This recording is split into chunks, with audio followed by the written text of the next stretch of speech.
Sometimes we need to be reminded of things that we already know. And that's happened to me.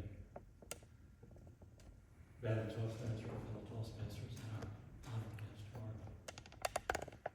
As some of you know, I was in a serious car accident last May, and it changed my life for the better. Went through a lot of doctor's visits, and finally, a neurologist who ran me through a bunch of tests.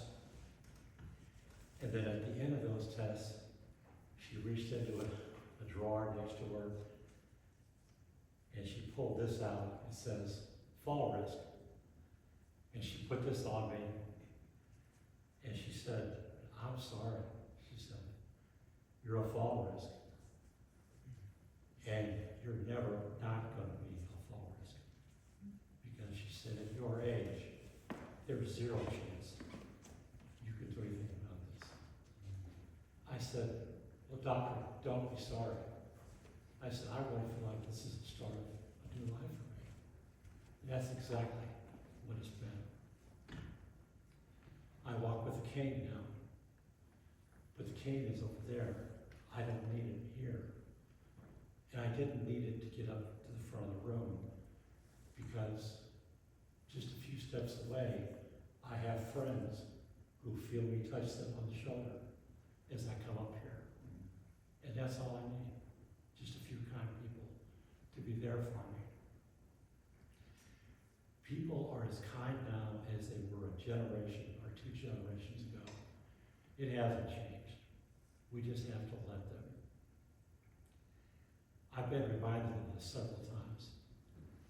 I was walking with my cane into a grocery store not long ago, and a woman, perhaps 35 years old, with 2 small children, saw me approach the door, and she picked up her step and opened the door for me.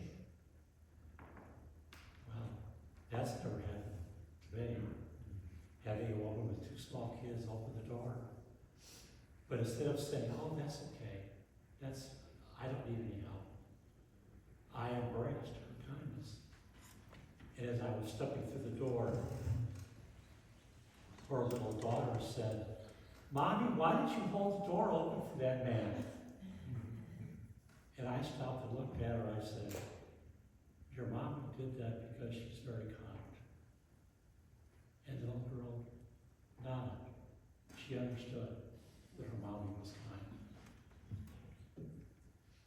Another day I was walking through a store again, and my left shoe came untied.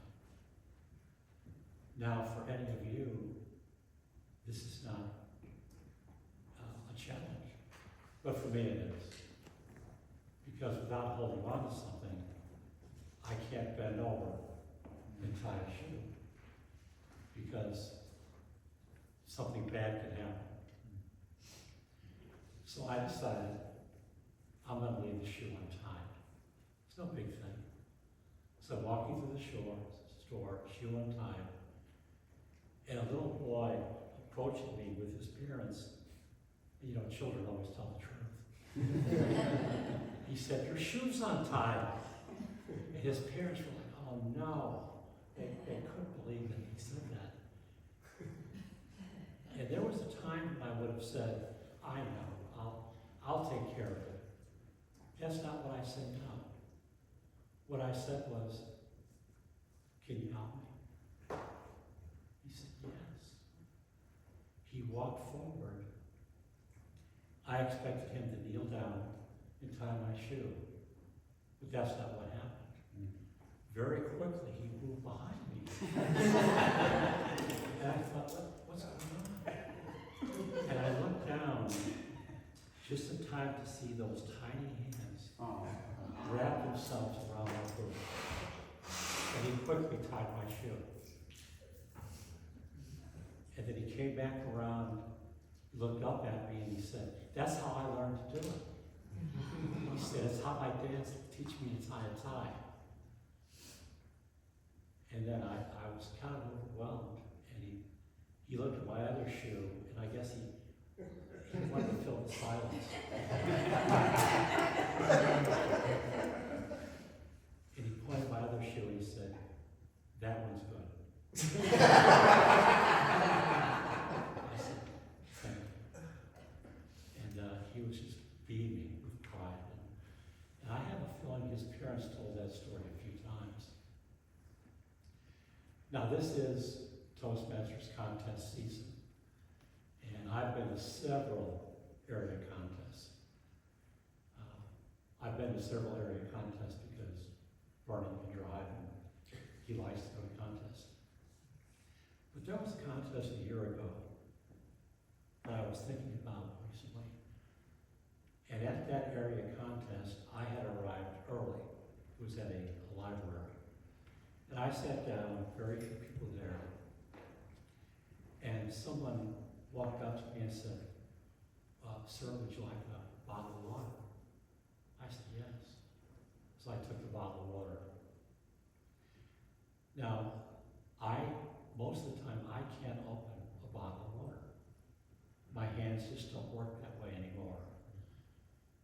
There are a lot of things I can do, but that's a challenge. And I didn't want to fail in front of all these people. So I just sat there, and when no one was looking, I put the bottle of water under my chair instead of having to deal with it. The room was filling up, and then our friend Carrie offered me a bottle of water. And I said, "Yeah, thank you." I took the bottle of water. When her head was turned, I put it under the chair. I thought that's probably it. It wasn't it. The room continued to fill. Someone else offered me a bottle of water. Now it took a little more skill to hide the third one. I thought anyone would see me, but I managed to do it. And then I'll be darned, someone gave me a fourth. And I'm holding that fourth bottle of water, and I thought, I'm going to open this bottle of water. I don't care how painful it is. I'm going to do it. And I was building up the nerve to try. Someone to my right reached over and said, "I can do that," and took the cap off. Now I had water. It was no big thing to that person. She's probably forgotten that even happened. But it was a big thing for me. And it taught me to allow people to be kind. Because years ago, when I was younger, I would have said, "I've got it." And I would have gone through that pain or whatever. I wouldn't have allowed anyone to help me. But now I realize, if you don't let someone help you, that kindness, that moment of kindness is past. That person is Kim Perry from our group.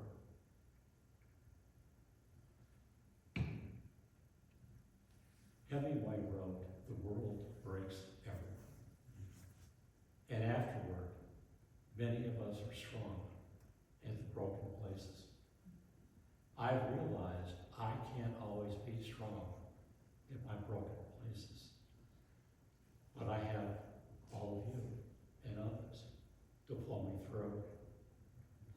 Recently, in a special meeting we had, our president, Julia Benson, asked me, "What does belonging to this club mean to you?" And I said, "Being a member of this club means I always have a room full of friends."